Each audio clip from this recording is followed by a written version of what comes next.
Hello everyone, কেমন আছেন সবাই? আশা করি ভালো আছেন। সবাইকে স্বাগতম জানাচ্ছি কোরাল ট্রাস্টের জাভাস্ক্রিপ্ট টিউটোরিয়ালে। আমি তারিকুল ইসলাম শুভ। আজকে আমরা জাভাস্ক্রিপ্টের অ্যারে নিয়ে কথা বলবো। অ্যারে জিনিসটা কি, অ্যারে আমরা কিভাবে ম্যানিপুলেট করতে পারি, অ্যারের কিছু ফাংশন সম্পর্কে আমরা জানবো। সবার আগে শুরু করি যে অ্যারে জিনিসটা কি। আপনারা হয়তো এর আগে টিউটোরিয়াল গুলাতেই দেখে এসেছেন যে কিভাবে আমরা ভেরিয়েবল ব্যবহার করি। আমরা একটা ভেরিয়েবল ডিক্লেয়ার করতে পারি, ভেরিয়েবল ইউজ করতে পারি, সেই জিনিসগুলো আপনারা আগে টিউটোরিয়ালে দেখে এসেছেন। এখন অ্যারে জিনিসটা আমরা কেন ইউজ করি? ফার্স্ট অফ অল, আমরা একটা ভেরিয়েবলে একটার বেশি ডাটা কখনো রাখতে পারি না। আমাদের যদি এরকম দরকার হয় যে একটা ভেরিয়েবলের ভিতরে 100 ডাটা অথবা 150 ডাটা রাখা, তাহলে আমরা কি করব? 150টা ভেরিয়েবল তৈরি করব? এটা কখনোই একটা এফিশিয়েন্ট ওয়ে হবে না। আমাদের একটা এফিশিয়েন্ট ওয়ে কি, যে ডাটাগুলোকে একটা ভেরিয়েবলের মধ্যে রেখে সেগুলোকে ইন্ডেক্সিং করে রেখে দাও, ইন্ডেক্সিং করে সেগুলোকে অ্যাক্সেস করা। যেমন মনে করেন আমি যদি একটু পেইন্টে আপনাদের দেখাইতে যাই,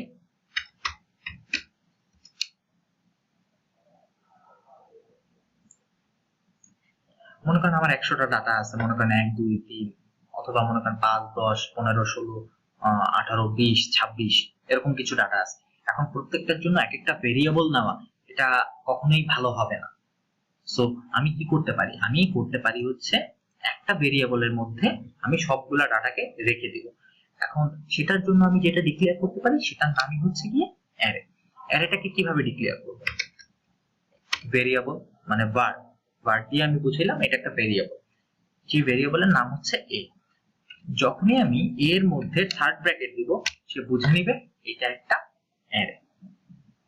আমি আবারও বলছি, যখনই একটা ভেরিয়েবলের ভিতরে থার্ড ব্র্যাকেট অ্যাসাইন করব, সাথে সাথে এই ভেরিয়েবলটা বুঝে নেবে সে একটা অ্যারে। আমি একটু ফন্ট সাইজটা বাড়িয়ে নিই যেন আপনাদের দেখতে সুবিধা হয়।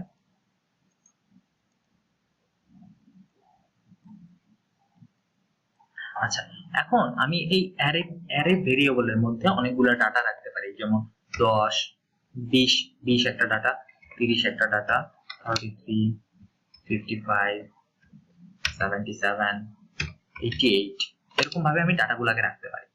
এখন আপনাদের আরেকটা জিনিস বলে রাখি যে ভেরিয়েবল মানে অ্যারের ভিতরে ডাটাগুলো কিভাবে থাকে। অ্যারের ভিতরে ডাটাগুলো থাকে হচ্ছে ইনডেক্স আকারে। ইনডেক্স কথাটা বোঝা গেল না, আচ্ছা আমি ক্লিয়ার করে দিচ্ছি।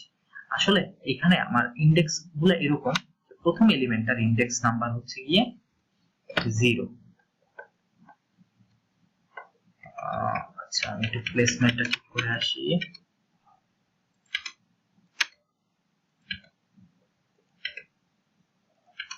প্রথম এলিমেন্টটার ইনডেক্স হচ্ছে গিয়ে 0। এর পরের যে এলিমেন্টটার ইনডেক্স সেটা হচ্ছে গিয়ে 1। এর পরের যে এলিমেন্টটা আছে তার ইনডেক্স হচ্ছে 2। এর পরের যে ইনডেক্স নাম্বার হবে হচ্ছে 3। এর পরের যে এলিমেন্ট আছে সেটার ইনডেক্স নাম্বার হবে গিয়ে 4। এর পরের যে এলিমেন্ট আছে সেটার ইনডেক্স নাম্বার হবে গিয়ে 5। এভাবে আমার একটা অ্যারের ভিতরে ইনডেক্সিং আকারে আমার ডাটাগুলোকে রাখা থাকে।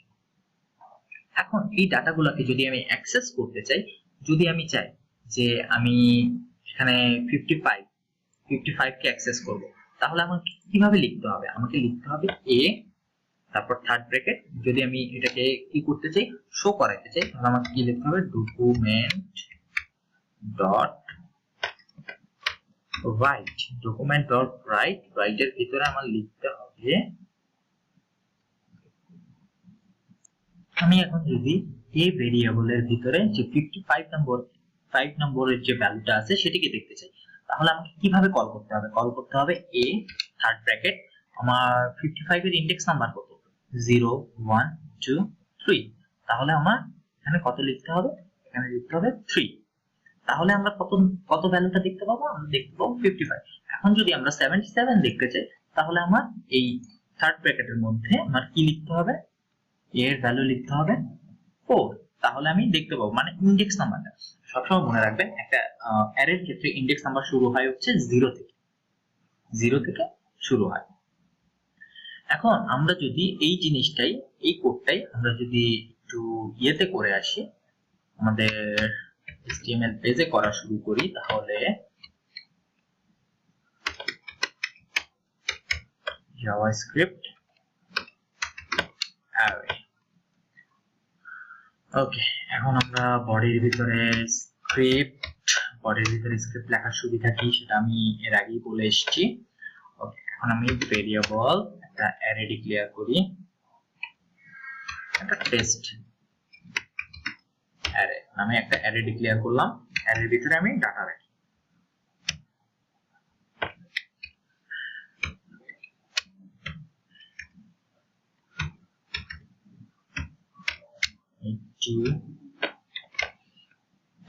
ওকে, এই কয়টা ডাটা আমি রাখলাম। এখন আমি ভ্যালু দেখতে চাচ্ছি, তাহলে ভ্যালু দেখার জন্য আমি কিভাবে দেখব? আমি এখানে একটা ক্লাস নিয়ে নিই, বি ক্লাস, যার আইডি দিয়ে দিই হচ্ছে আমি রেজাল্ট। এটার ভিতরে আমি দেখতে যাচ্ছি যে আমি এলিমেন্টটা আমি ডকুমেন্ট ডট রাইটে লিখবো, আমি সেটাই দেখতে যাব। আচ্ছা, এখানে আমি এই পি এর জায়গায় h1 দিয়ে নেই, যেন লেখাটা একটু বড় অক্ষরের হয়, একটা হেডিং আকারের হয়, যেন আমাদের সুন্দর মতো বুঝতে পারে। h1 ওকে, এখন আমরা কি করব? এখন আমরা সবার প্রথমে document dot get element by ID. আমার আইডির নাম কি? আইডির নাম হচ্ছে গিয়ে রেজাল্ট। তাহলে আমার আইডির ভিতরে লিখতে হবে রেজাল্ট। তারপরে আমার কি দিতে হবে? Inner HTML. ইনার এসটিএমএল এর মধ্যে আমরা কি দেখতে যাচ্ছি? আমি টেস্ট যে অ্যারেটা তৈরি করেছি তার ভিতর যে 66 ভ্যালুটা আছে সেটিকে দেখতে যাচ্ছি। তাহলে আমার এই থার্ড ব্র্যাকেটের মধ্যে কত দিতে হবে? এটার ইনডেক্স নাম্বার 0, এটি হচ্ছে 1, এটি হচ্ছে 2। তাহলে আমার এখানে দিতে হবে 2। আমি যদি 2 দেই তাহলে আমি কি দেখতে পাবো? আমি যদি এখন রান করি আমি ভ্যালু দেখতে পাবো হচ্ছে এই রেজাল্টের মধ্যে ইনার এসটিএমএল এ আমার প্রিন্ট হবে হচ্ছে 66। হ্যাঁ, আমরা দেখতে পাচ্ছি 66। এখন আমরা তো শিখলাম যে কিভাবে আমরা একটা অ্যারে ডিক্লেয়ার করতে পারি, অ্যারে ডাটাগুলোকে কিভাবে আমরা অ্যাক্সেস করতে পারি। কিন্তু এখানে তো আমরা অ্যারে ডাটাগুলোকে অ্যাক্সেস করতেছি হচ্ছে একটা একটা করে, তাই না? কিন্তু আমার এরকম দরকার হতে পারে যে আমি অ্যারের ডাটাগুলো সবগুলোকে একটার পর একটা আমি শো করাইতে যাচ্ছি। তখন আমি কিভাবে শো করাবো? তখন আমি প্রত্যেকবার test array 0, test array 1, test array 2, test array 3 এরকম করে করে লিখলে এটা কি এফিশিয়েন্ট ওয়ে হবে? না, হবে না।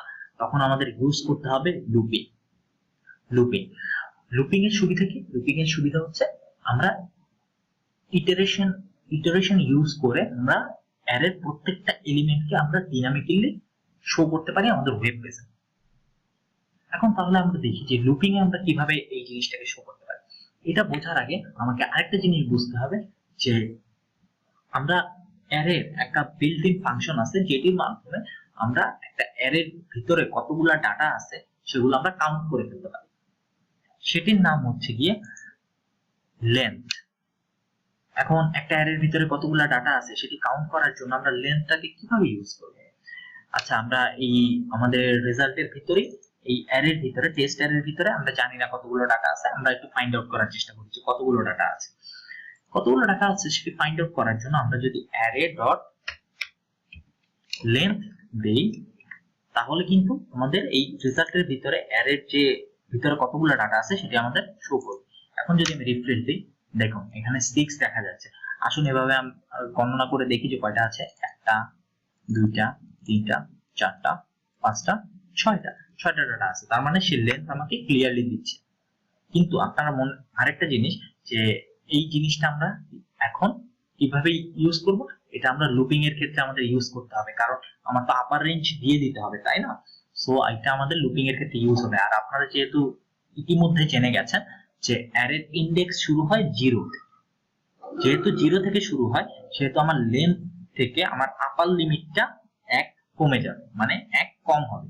মানে আমি যদি টেস্ট অ্যারে এখানে আমি লেন্থ বের করেছি, কত লেন্থ বের করেছি 6, মানে আমার এখানে 6টা আইটেম আছে, কিন্তু আমার আপার লিমিট কত পর্যন্ত দরকার? 5 পর্যন্ত দরকার, তাই না? সো আমাদের তো ওইভাবে লুপটা চালাইতে হবে। এখন আমি লুপটা একটু চালানোর ব্যবস্থা করি। সবার আগে আসেন একটা লুপ তৈরি করি। এটা আপাতত থাক, এটাকে আপাতত আমি কাট করে রেখে দিলাম। এখন একটা লুপ তৈরি করি,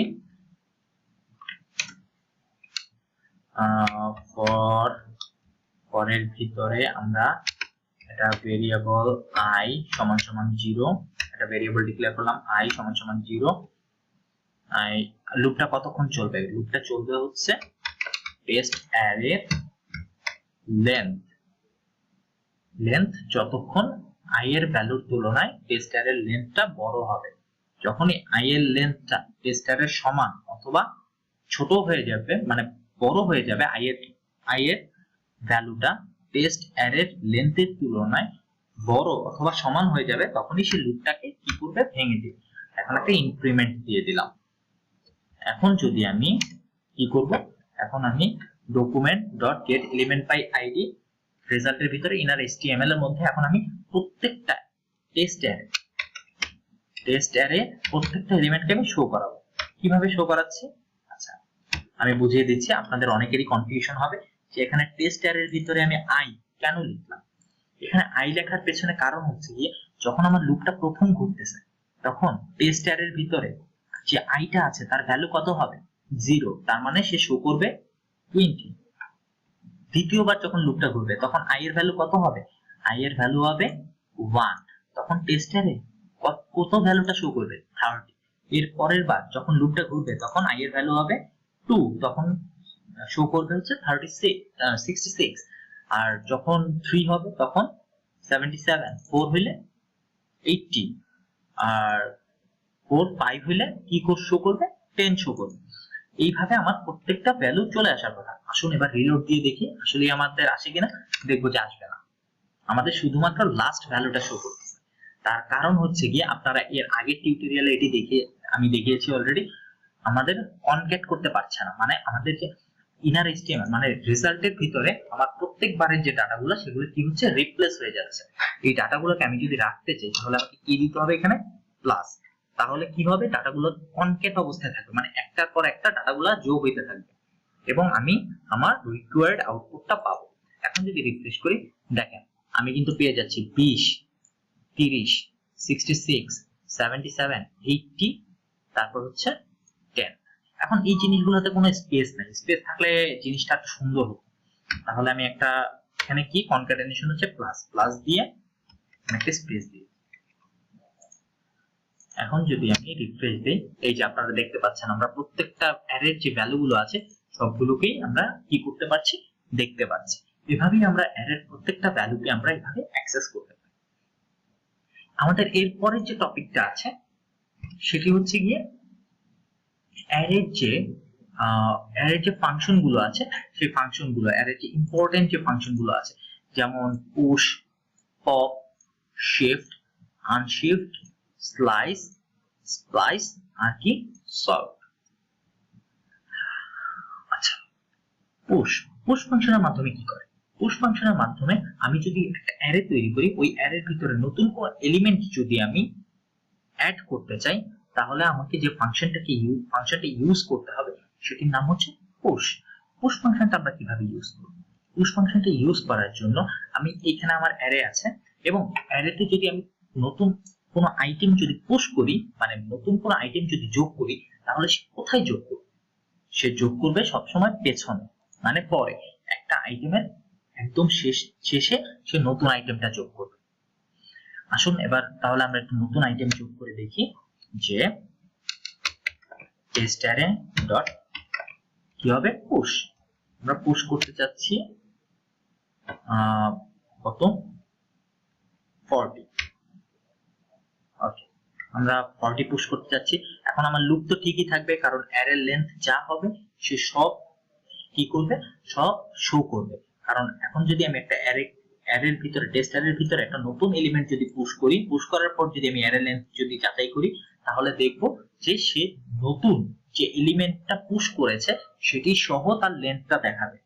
সো এখানে আমাদের লুপিংটা ঠিক থাকবে। আর এখানে যদি আমরা ভাবে মানে গণনা করে, মানে আমরা গুনে গুনে যদি করতে যেতাম, তাহলে আমাদের প্রবলেম হইতো কি, যে প্রত্যেকবার এটা চেঞ্জ করার পরে মানে নতুন একটা এলিমেন্ট পুশ হয়েছে, সো আমার এটাও চেঞ্জ করতে হতো, মানে এখানে যে ডাটা থাকতো সেটাও চেঞ্জ করতে হতো। সো এটা অনেক বেশি ডিফিকাল্ট হয়ে যেত। সো এই জিনিসটা কি হয়েছে, আমার ডাইনামিক হয়ে গেছে। এখন যদি আমি রিফ্রেশ দেই, এই যে দেখেন শেষে সে নতুন এলিমেন্টটাকে পুশ করে ফেলছে। এখন আমি যদি পুশ করি আরো 4-5টা এলিমেন্ট যদি পুশ করি,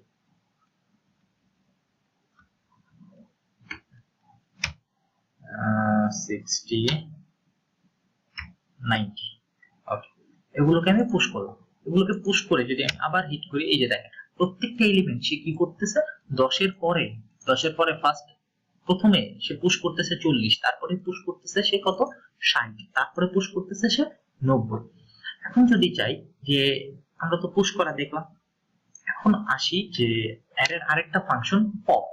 অ্যারেতে অনেকগুলা এলিমেন্ট আছে, সেখান থেকে কোন একটা এলিমেন্টকে আমি শেষে একদম শেষে যে এলিমেন্টটা আছে সেটিকে আমি বাদ দিয়ে দিতে চাই। এটির নাম হচ্ছে গিয়ে পপ। পপ কি করে? পপ হচ্ছে শেষে যে এলিমেন্টটা থাকে সেটিকে বাদ দিয়ে দেয়। তাহলে আমি যদি টেস্ট অ্যারের শেষের এলিমেন্টটাকে পপ করি, তাহলে দেখবেন যে 10, মানে এরপরে যখন আমি সবগুলোকে প্রিন্ট করব তখন আমার এই 10 এলিমেন্টটা থাকবে না। সে কি করবে, তার পেছনে একদম শেষে যে এলিমেন্টটা আছে সেটিকে সে বাদ দিয়ে দিবে। সো আমি যদি এখন রিলোড দেই, এই যে দেখেন আমার কিন্তু 10টা কিন্তু আর নাই, অলরেডি সে চলে গেছে। আচ্ছা, আমরা পুশ বুঝলাম, পপ বুঝলাম। এখন আমরা বুঝলাম যে আমরা পেছনে ডাটা কিভাবে অ্যাড করতে হয়, ডাটা কিভাবে কি করতে হয়, পপ করে ফেলতে হয়, মানে তুলে নিতে হয়। কিন্তু এখন আমাদের তো সবার মনেই কোশ্চেন আছে, তাহলে আমার যদি মনে হয় যে না আমি সামনের ডাটা রাখবো না, তাহলে আমি কি করব? খুব সহজ, পপের জায়গায় তখন ইউজ করবেন শিফট। যখনই শিফট ইউজ করবেন তখন সামনের ডাটা সে কি করবে, ডিলিট করে দিবে, মানে রাখবে না তার অ্যারের ভিতরে। আপনারা দেখতে পাচ্ছেন সামনের ডাটাটা নেই। এখানে অ্যারেতে কি আছে? অ্যারেতে হচ্ছে 20 30 66 77 80 10। এখানে সে 20টা বাদ দিয়ে বাকি ডাটাগুলোকে সে রেখে দিয়েছে শিফটের কারণে। এখন যদি মনে হয় যে না আমি সামনে কোনো একটা নতুন ডাটা অ্যাড করব, সেটার জন্য ফাংশন আছে, সেটির নাম হচ্ছে গিয়ে আনশিফট। আপনি যদি আনশিফট লিখে নতুন কোনো আইটেম অ্যাড করেন, আইটেম অ্যাড করলেন আপনি, আচ্ছা আরেকটা জিনিস আপনাদের বলে দিই যে এখানে জাভাস্ক্রিপ্টের ক্ষেত্রে এখানে একটা সুবিধা আছে। আপনি জাভাস্ক্রিপ্ট অ্যারের ক্ষেত্রে আপনি চাইলে একটা অ্যারের ভিতরে নাম্বার, স্ট্রিং, বুলিয়ান সবকিছু একসাথে রাখতে পারেন। যেমন আমি এখন নতুন একটা এলিমেন্ট যোগ করব, সেটি হবে হচ্ছে কি স্ট্রিং।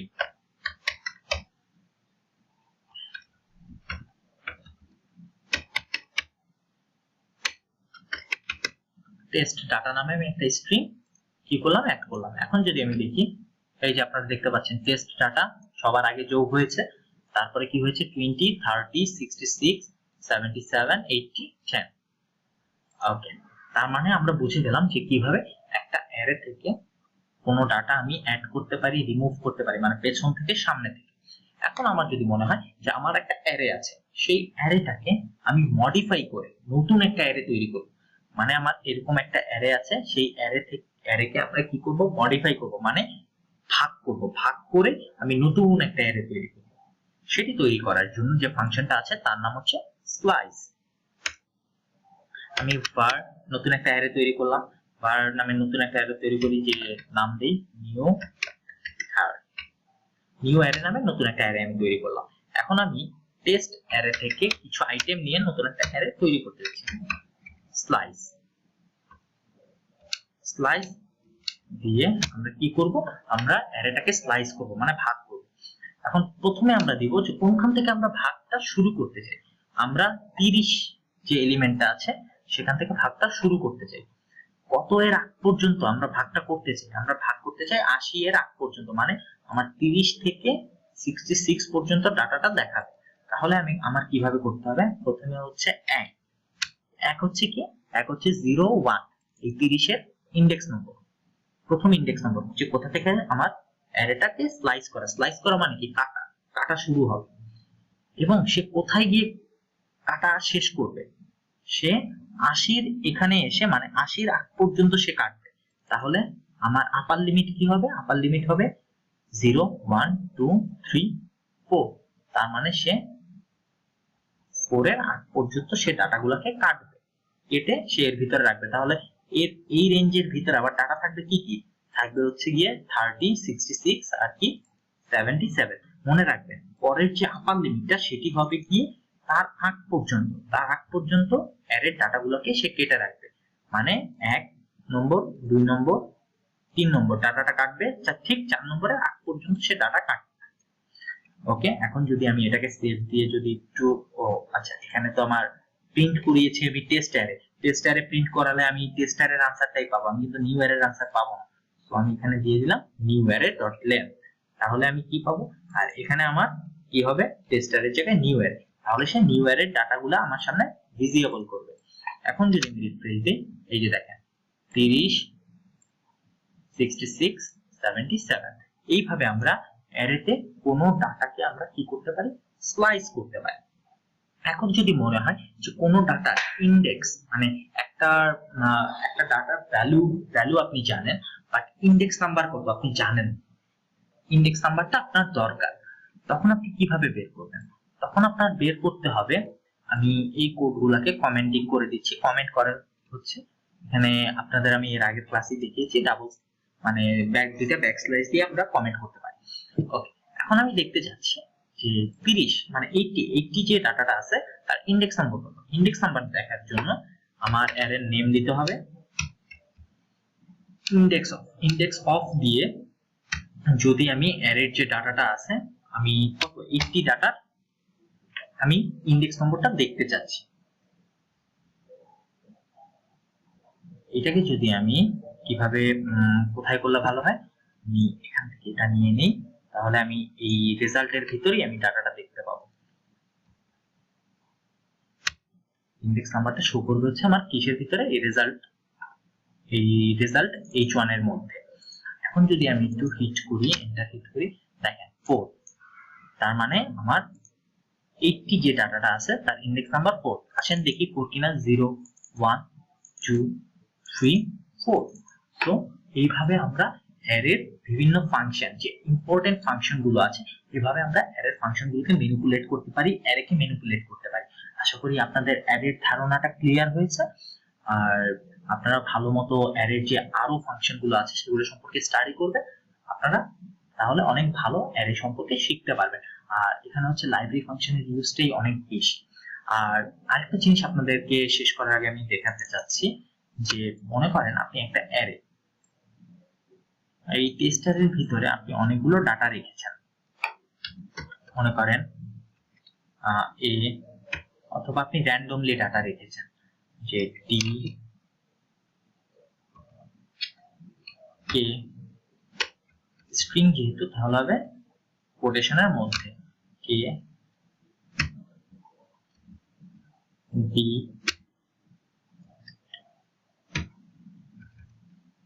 সি। আচ্ছা, এখন এই জিনিসগুলোকে মানে এই ডাটাগুলোকে আপনি তো এগুলো তো প্রত্যেকটা অ্যালফাবেট, তাই না? অ্যালফাবেটিক্যালি অর্ডার ওয়েতে সাজাইতে চাচ্ছেন। অর্ডার ওয়েতে যদি আপনি সাজাতে চান তাহলে আপনাকে যে কাজটা করতে হবে সেটি হচ্ছে গিয়ে আপনাকে test array dot sort. Sort মানে কি? সর্ট মানে হচ্ছে সাজানো। সো অটোমেটিক্যালি আপনি যে অ্যারেটা ডিক্লেয়ার করেছেন সেই অ্যারেটাকে অ্যালফাবেটিক্যালি সে কি করবে, মার্চ করে ফেলবে, মানে একদম পুরোপুরি ভাবে সে সাজিয়ে ফেলবে। আপনার প্রথমে শো করবে কি, প্রথমে শো করবে এ, তারপরে শো করবে বি, তারপরে শো করবে সি, তারপরে শো করবে কি ডি, তারপরে কে। কিন্তু এটা কিভাবে সাজাবে, এই সর্ট ফাংশনের মাধ্যমে। এখন যদি আমরা এই টেস্ট অ্যারেটাকে প্রিন্ট করি তাহলে আমরা দেখতে পাবো সে সাজানো ভাবে আমাকে ডাটাগুলোকে ভিজিবল করতেছে। এই যে দেখেন ফার্স্টে এ, তারপরে বি, সি, ডি, কে। এইভাবে এই ফাংশনগুলো ইউজের মাধ্যমে আমরা অ্যারেকে আমাদের মনের মতো ভাবে আমরা ম্যানিপুলেট করতে পারি। এই ফাংশনগুলো নিয়ে আরো স্টাডি করবেন, আরো কাজ করবেন, তাহলে দেখবেন যে অ্যারের ফাংশনগুলো আপনাদের অনেক ভালো ক্লিয়ার হয়ে গেছে এবং অ্যারের কনসেপ্টগুলো ক্লিয়ার হয়ে গেছে। আজকে এই পর্যন্তই, আল্লাহ হাফেজ।